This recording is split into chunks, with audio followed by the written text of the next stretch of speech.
The microphone crackled just as I placed the last cup of lemonade on the folding table. I did not even turn around at first. I was still wiping the condensation off my hands, trying to stay invisible like always. Lorraine Martin. The governor's voice rang out steady and solemn. Will you please come forward? For a second I thought I had imagined it. I stood there still wearing my church shoes and the apron I had ironed that morning like this was just another Sunday volunteer gig. Then people started turning, heads craned. A few mouths hung open. My sister's hand gripped my elbow like a vice. What did you do? She hissed, but she was smiling for the cameras. I did not know what to say. I had spent years doing the work no one noticed, meals packed in the dark, grocery lists for families I never met, phone calls to keep anyone going. And now, under this heavy Indiana sun, the governor was waiting for me, in front of everyone. She stepped aside. An aide stepped forward, holding something gold in a velvet box. I heard someone whisper, "Is that the key to the city?" And in that one moment, standing there in my plain blouse, holding nothing but a paper towel and my late husband's old clipboard, I realized they finally saw me. Not as Diane's quiet sister, not as the lady who helped with drinks, but as the woman who never stopped showing up. I took a breath and stepped forward. I could hear my own heartbeat louder than the applause. It was not loud applause, more like a confused pattering, people clapping because they were supposed to, not because they understood why. My shoes clicked on the temporary stage as I climbed 2 steps up, still holding the clipboard against my chest. The velvet box was open now. I saw the gold glint of it. Not real gold, I was sure, but it sparkled all the same. It looked heavier than I expected.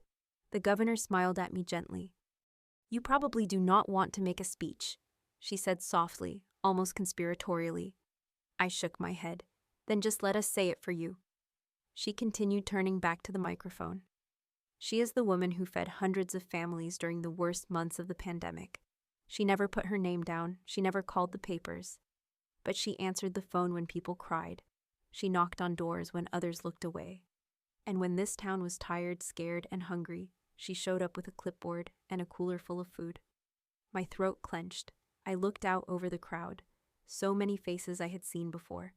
People from the school board, parents I used to call when their kids fell behind. A teenager I remembered helping fill out college forms. The librarian who once cried in my arms when her mother passed from the virus. Some looked stunned. Others were already tearing up. I had become a ghost in this town, until this moment. The governor held up the key. It gleamed like a spotlight that did not burn. "For your unseen work," she said, "we present this key to the city." I reached out with both hands. And for the first time in my life, something given to me felt like it fit. I turned, walked back down the steps, still carrying the key and the clipboard, and headed straight for the lemonade table. There was no music, no confetti, no curtain call. I set the key gently beside the drinks, picked up a stack of napkins, and asked the nearest volunteer, "Would you like a cup with or without ice?" Because that was who I was. And that was enough. They clapped longer this time. Some even stood. But I did not look up again. After the crowd began to disperse, I felt a light tug at my apron. It was a little girl with 2 braids and a blue dress holding a paper plate with a half-eaten brownie. "My mama said you gave us food when Daddy was in the hospital," she said. "She said you saved our Christmas." I knelt to her level. "I just brought what I could," I said softly. She smiled, a crumb stuck to her cheek. "Mama says you're an angel." Before I could say anything else, she ran off toward the swings. I stood slowly, brushing my knees. Diane walked up behind me. Her arms were across her eyes, unreadable. "You really never told anyone?" she asked. "No," I said. Why, I looked down at the clipboard, worn and cracked at the edges. My late husband's handwriting still marked the last page, a grocery list from 2020. Oatmeal, applesauce, soap. Because they needed the food more than I needed the credit. She said nothing. For once, she had no comeback. I looked out toward the benches where the governor was posing for photos with some of the organizers. I stayed where I was. The truth was, I did not want to be on the stage. I wanted to be here, hands sticky with lemonade, shoes dusty from walking back and forth between the folding tables, sleeves damp from wiping down chairs. It was not humility. It was love, the quiet kind. The kind that does not ask to be remembered, only hopes it made someone's life easier for one more day. Later, when most people had left and the sun was lowering behind the trees, I picked up the key from the table and placed it gently into my purse. Then I folded the empty tablecloth, tucked it under my arm, and walked home. I did not need applause. I just needed someone to know I was there, not watching, not waiting, but working, always working, even when no one looked my way. Because showing up was the only way. 2 months before the governor ever said my name, a plain white envelope landed in my mailbox. No return address, just a tri-folded flyer tucked inside inviting me to a community event at Hillcrest Park, renaming ceremony, honoring pandemic volunteers. Saturday, June 24th at 3 o'clock in the afternoon, refreshments provided by local families. I read it 3 times before setting it on the kitchen counter.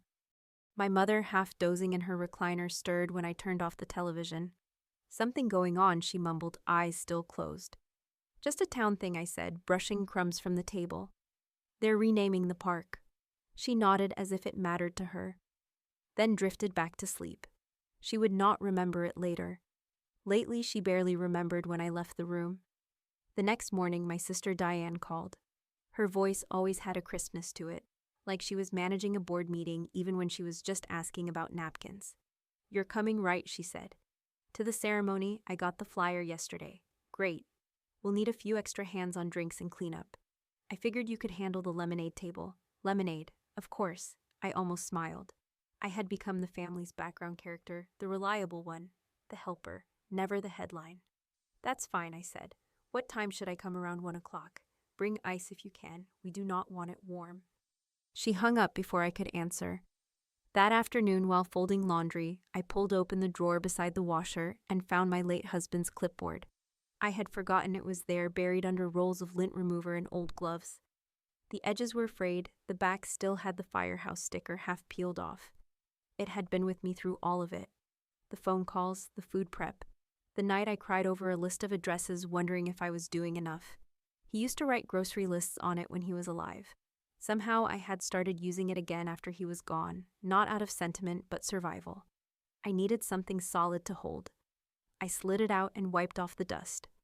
There in faded marker was his old scrawl check pantry before buying more rice. That clipboard had never failed me. The next day I walked to the community center to ask if they needed volunteers for the ceremony. The young woman at the desk, polite with a headset slung around her neck, glanced up briefly before pointing to a sign-up sheet. "Just put your name and what you're helping with." I wrote Lorraine Martin Refreshments. She did not even look twice. As I turned to leave, I passed 2 committee members chatting by the bulletin board. "She's Diane's sister, right?" one of them asked. "Yeah, she's sweet, quiet, helps with cleanup and church stuff. That's good. We need people like that. Background glue. Background glue." I walked all the way home without stopping. That night, I lay awake thinking about the spring of 2020. The calls from the school district asking if I could help check on families. The mothers I met in driveways. The elderly neighbors waving from porches. The kids who looked at sandwiches like they were treasure. No one had told me to step up. No one had clapped for me either. But that was not why I did it. Still, something about being reduced to background glue stung worse than it should have. A week later, at a planning meeting for the park ceremony, I found myself sitting at the far end of a long table folding paper programs, while Diane reviewed the schedule with the city liaison. "We want to keep it short," she said. "Mayor opens, council members speak, then we do the big name announcement." "Big name?" I asked quietly. Diane gave me a look. "Yes, someone the governor's office wants to recognize. No one local, just a representative from one of the larger relief funds." I nodded. "Do you know who?" She sighed. "Not yet. They're being hush-hush about it." The man from city council, a neatly dressed man in his 50s, added, "We just want a clean program, real names of impact, not just wives of volunteers." I froze. No one looked at me. Diane just cleared her throat and shuffled the papers in front of her. I folded another program. That night, I sat at the kitchen table and flipped open the clipboard. The pages inside had names, all first names, from the hundreds of drop-offs I made over those 2 years. I had stopped counting after the 3rd month. I just kept showing up. I traced the list with my finger. I did not even know if some of these families still lived in town. I had never asked them for anything, not even a thank you. My hand started to tremble, so I placed the clipboard back in the drawer and shut it tight. But I could not shake the voice in that meeting, not just wives of volunteers. It rang in my ears as I fell asleep, and again when I woke the next morning. Maybe they were right. Maybe I had just been helping, just background glue, just lemonade and paper towels. But deep inside, something warmer and sadder whispered, "You were there when it counted." And someday, someone might remember. A few days after that meeting, I pulled the clipboard from the drawer again. I had not meant to, not really. I was looking for a receipt, but my hand reached straight for it like it had a memory of its own. The paper on top was a volunteer checklist from spring of 2020. My writing was smaller back then, tighter. I used to scribble so fast I would forget to breathe. One column had names, another had dietary notes. No pork, gluten-free, 3 children, 1 allergic to peanut butter. No contact, drop-off husband on chemo. My eyes blurred. I blinked, but the words kept swimming. I sat down at the kitchen table and ran my fingers along the clipboard's edge. It was cracked on one side where my husband had dropped it once years ago before he passed. He used to joke it was his third arm. The firehouse boys gave it to me after his funeral. It felt wrong to throw it out, so I kept it. And eventually, I used it. Maybe that was what made it sacred, not what he wrote, but what I did with it after he was gone. That night, I took the clipboard with me to the grocery store. I do not know why. Habit, maybe. I even used it to balance my shopping list. The clerk, a young girl with dyed red hair and chipped nail polish, looked down as she scanned my items. "Is that your order sheet?" she asked. I shook my head. "Just a habit." She smiled faintly. "My mom used to have one like that. She ran a soup kitchen during the lockdown. Swore she'd lose her mind without her clipboard." I gave a small laugh. Maybe we all needed something to hold on to. As I bagged my things, she added, "You look familiar." I shrugged. "I used to teach over at Jefferson." She snapped her fingers. "That's it. You gave us a Thanksgiving basket. My brother had just lost his job. I think you were the one who dropped it off." I hesitated. "That might have been me." She looked at me for a second longer than most cashiers do. "Well, thanks. That meant a lot." I nodded, throat tightening. "You're welcome." I drove home with the windows cracked, the wind drying the corners of my eyes. The next morning I went to the library, not for books, just to get out of the house. Sometimes I like the smell of old paper and polished wood. It reminded me of when things were slower, quieter. Mrs. Fletcher, the head librarian, waved me over. "Lorraine, I heard you're helping with the ceremony." "Yes," I said. "Lemonade duty as usual." She shook her head. "That's nonsense. If anyone deserves a chair up front, it's you." I gave a polite smile. "I do not mind," she lowered her voice. "Did you know someone nominated you?" I blinked. "What for the key?" "One of the counselors told me. They wanted to surprise whoever did all that neighborhood delivery during the lockdown. I assumed you knew."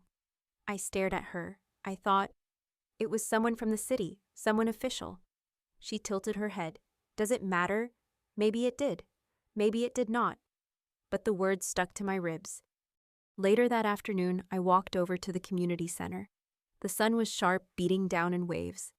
My blouse clung to my back by the time I stepped into the cool, echoing hallway. I found the pantry coordinator in her office sorting canned goods. "Mind if I help?" I asked. She looked up and smiled.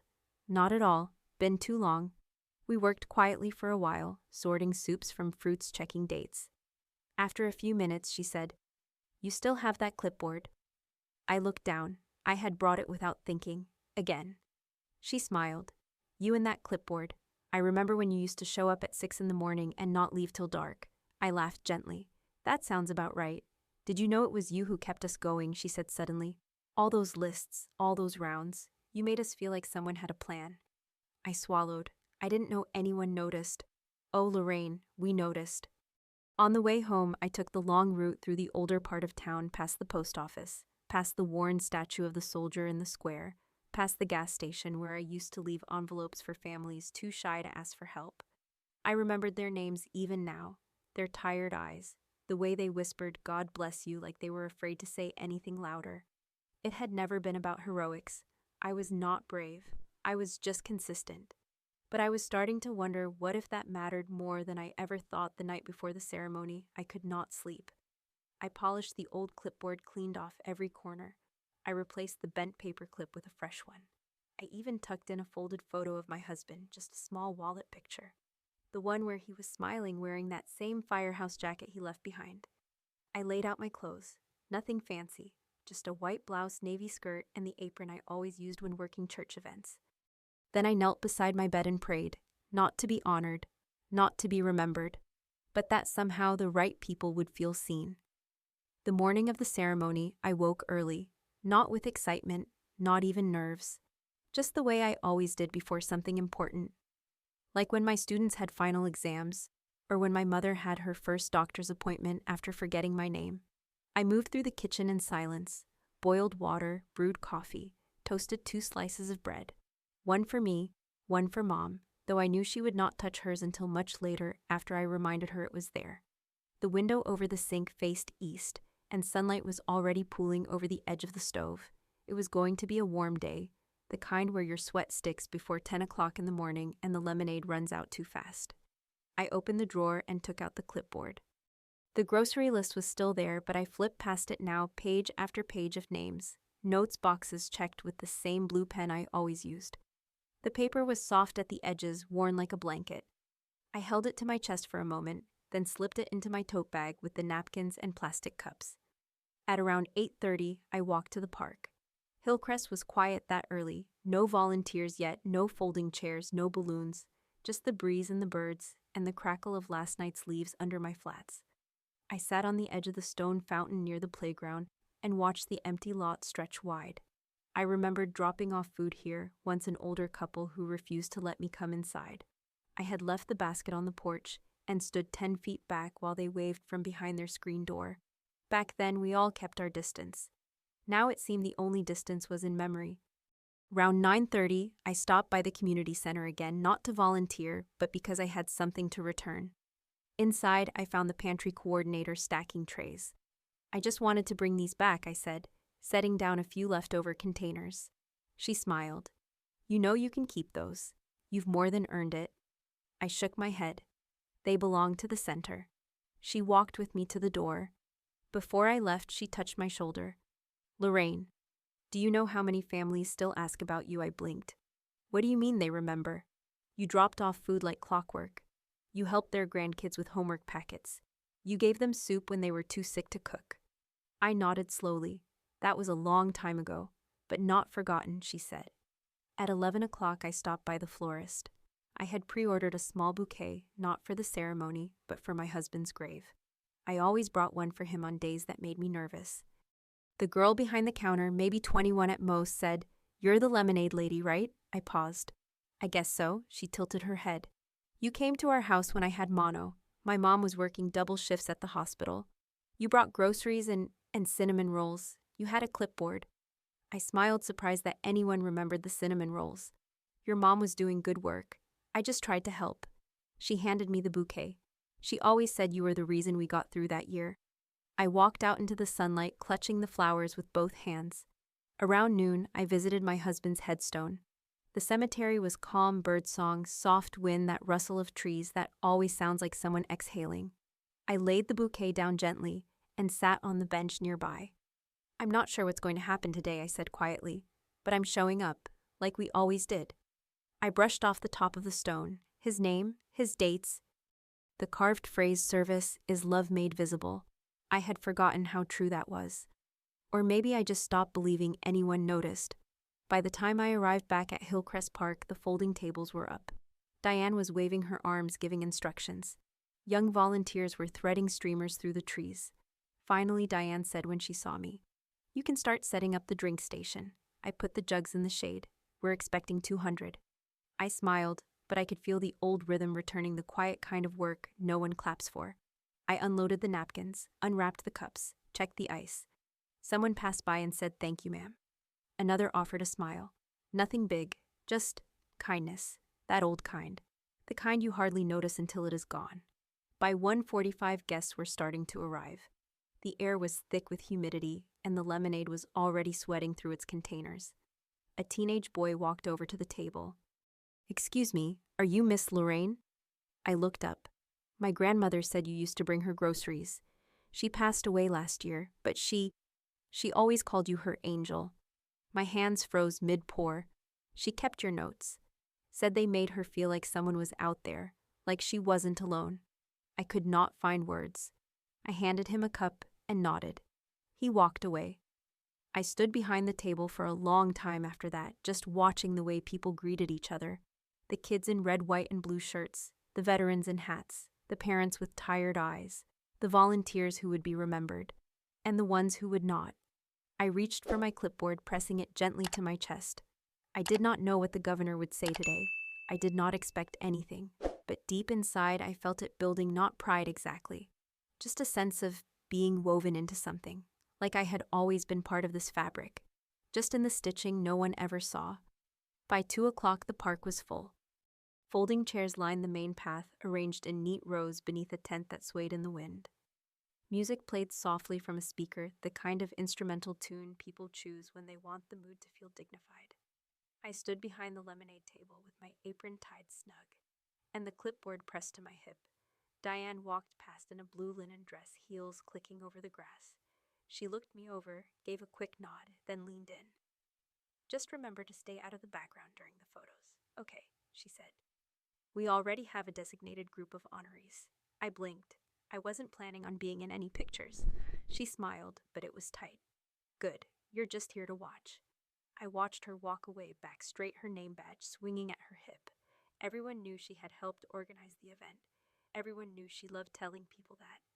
A few minutes later, a young man with a clipboard, a newer model clean in plastic, came over to check the drinks. He barely looked at me. "You're the refreshment coordinator," I nearly laughed. "I guess that's what I am." He marked something off on his sheet. "Make sure cups don't run low. And if you see any trash piling up, notify staff." "I will." He left before I finished speaking. I turned and checked the ice again. The lemonade was already cloudy with citrus slices floating at the top like sleepy boats. I adjusted the tablecloth to cover the sweat ring it left behind.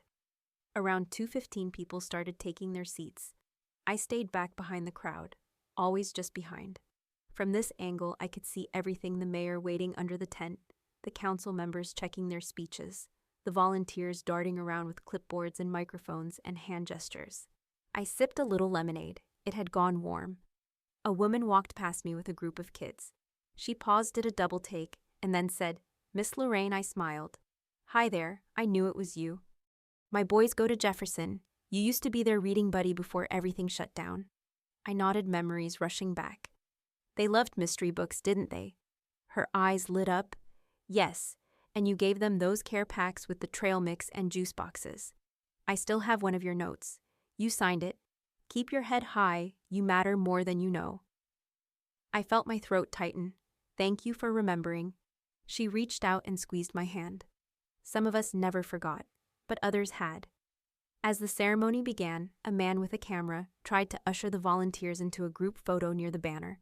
Diane waved me off when I approached. "We're keeping this streamlined," she said. "Just the central team." I nodded. "Feel free to enjoy it from over there. Enjoy it from over there." I turned and walked back to the table. The lemonade needed more ice. From my corner near the refreshments, I could still hear the speeches. The mayor welcomed everyone. She talked about resilience, sacrifice, community. The phrases floated on the wind like scripted slogans, heartfelt but practiced. Next came a council member who listed the names of volunteers who helped in big and small ways. I listened. My name was not read. I had not expected it to be, but it still stung. I poured a cup of lemonade and held it between my palms like something sacred. Behind me, a few kids ran by chasing a frisbee. One little boy bumped into my leg. "Sorry, ma'am," he chirped, grinning. I bent down, no harm done. His eyes locked on my clipboard. "Are you the lunch lady?" I smiled. "I used to be." He nodded, satisfied, and ran off again. I stood up slowly, watching him go. The air was thick now. Sweat tickled my spine. Somewhere behind the tent, someone started a generator, a low mechanical hum beneath the words echoing from the podium. Then Diane's voice came on. "As many of you know," she said, "this community has been held together by amazing leaders, many of whom are here today." Applause, she continued. "We especially want to recognize the efforts of those who helped coordinate logistics, manage food supplies, and keep things moving behind the scenes. Volunteers like our pantry liaison, our school delivery coordinator, and of course the team from the Relief Grant Advisory Board." Louder applause. Still no mention of me. I took another step back from the tent. The clipboard under my arm felt heavier. Maybe this was what I deserved. Maybe that was what all these years of quiet meant, to be useful, not memorable. I thought of all the houses I had stood outside, plastic bags full of milk and cereal, fresh apples and bread. I thought of all the doors that opened with tired eyes on the other side. No one took pictures back then. No one asked my name, but they thanked me. And maybe that had been enough. At that moment, a hand touched my shoulder. I turned. It was the librarian, Mrs. Fletcher. Her face was red from the heat, but her eyes were clear. "You do not belong back here," she said gently. "You belong in the middle." I shook my head. "They already have a middle." She leaned closer. "I submitted your name." I blinked. "For the key to the city," she whispered. I told them everything. "I didn't use your name at first, but when the governor's office asked for more details, I gave it." My knees felt weak. Why? Because the heart of this town never sat on that stage. It stood at doorsteps. It packed lunches. It never asked for thanks. I swallowed hard. "And they listened?" I asked. She nodded. "You'll see." I stared at the podium, then down at my clipboard. And for the first time that day, I felt something rise inside me. Not anger, not bitterness, just a quiet ache, a hope that maybe being forgotten was not the end of my story. Maybe someone had noticed after all. I barely noticed when the music faded and the mayor returned to the podium.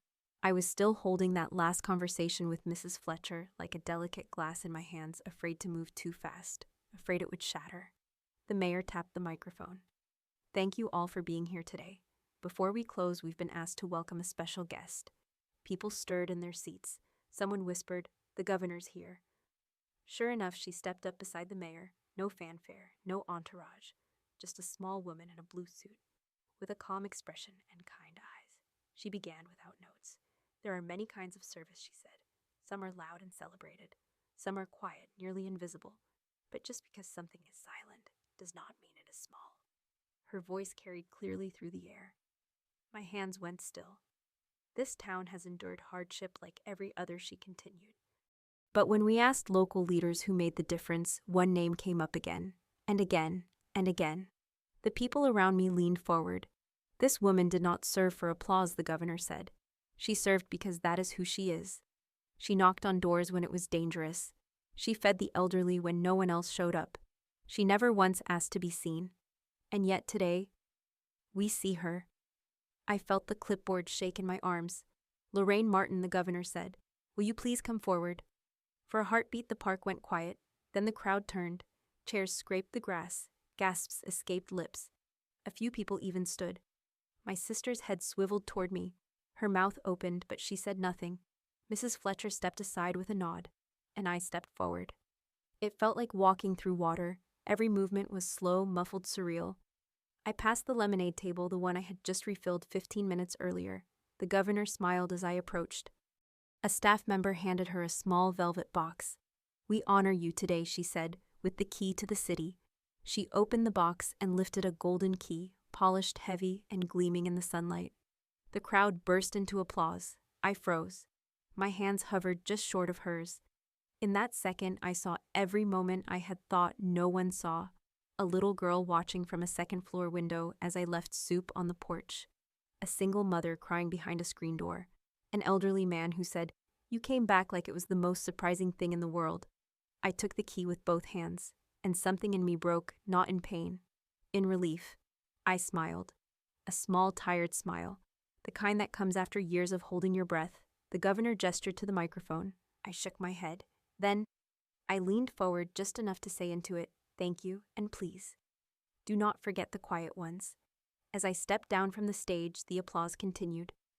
People looked at me differently now, some with awe, some with confusion, some with regret.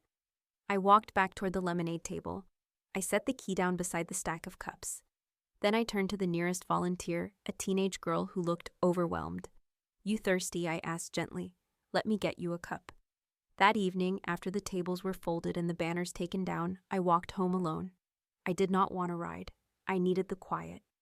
The path back to my house took me past the library, past the post office, and past the playground where I had once left winter coats on the bench with notes that read, "Take one if you need it." The key was in my purse, but I did not look at it. Instead, I thought about the girl who had hugged me for cinnamon rolls, the boy who remembered my clipboard, And the old man who once cried when I brought him toilet paper during the shortage. I walked past all of it, past the years. And when I reached my porch, I sat on the steps and exhaled. The next morning, I found a note on my doorstep. It was handwritten, folded neatly. You fed us, now let us feed you. There was a basket beside it full of groceries, and 2 more behind it.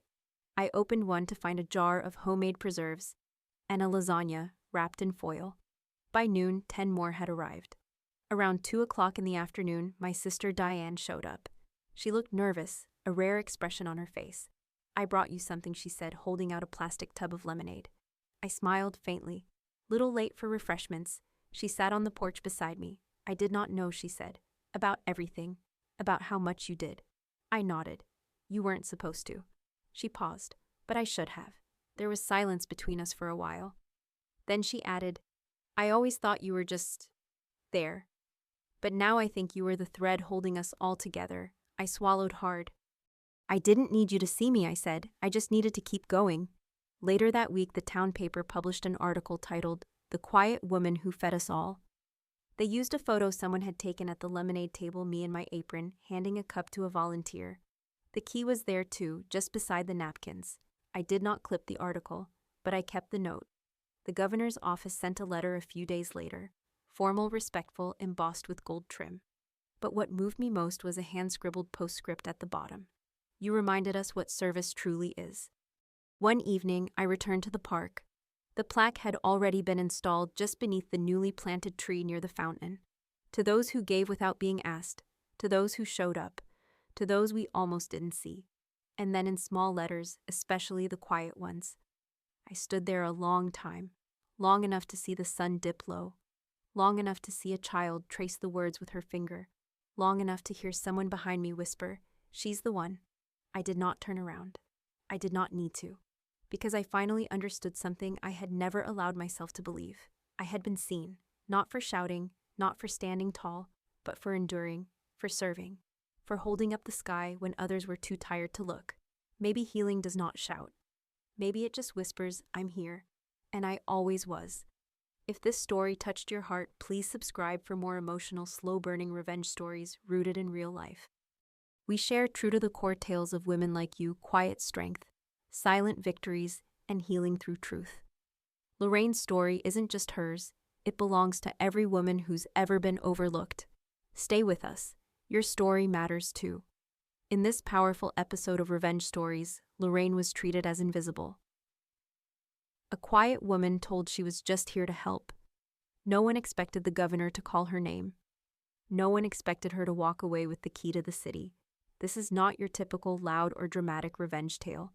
It's one of those revenge stories that speaks to the soul, a soft emotional journey of being overlooked and finally honored. If you've ever been the one who gives without recognition, this revenge story will feel like yours. Our channel brings you slow-burning, deeply emotional revenge stories every week, grounded in family betrayal, workplace conflict, and the quiet strength of women who rise without shouting. Subscribe now for more revenge stories that feel true, healing, and unforgettable.